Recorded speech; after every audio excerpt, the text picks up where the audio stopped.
After more than 3-year pause, interest on student loan debt started accruing again at the beginning of the month, and payments on those balances will resume October 1st. ABC's Tim Pulliam has some tips for those of you affected.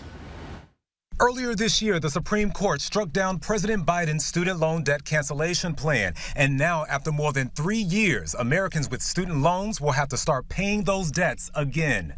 I really don't know quite how I'm going to be able to swing these payments again. Emily Irwin, Senior Director of Advice at Wells Fargo, recognizes the difficult position borrowers are in.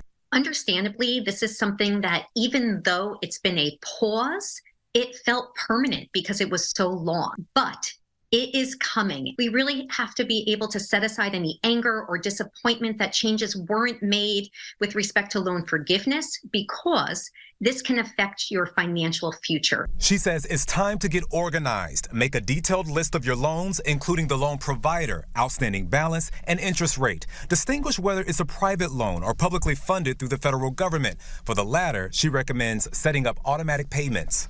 If you do that, you're going to receive a 0.25% off your interest with any federal loan. Many, if not most, private loans also offer you that discount on your interest rate. Next, Irwin says to re-examine your budget. Look at your income and your expenses and allocate a new bucket to the student loan payments. If you have a little bit of extra, you might even want to throw a little bit of extra dollars every single month towards that student loan payment that has the highest interest rate. Tackling loans with the largest interest rates first can mean paying less money in the long run. But at the very least, she says, make the minimum payments. And if you're unable to, there are resources available. You can start with studentaid.gov to research repayment programs such as an income-driven plan and look into what types of deferment or forbearance options may be available to you based on a change of circumstances over the last 3 years. Tim Pulliam, ABC News, Los Angeles.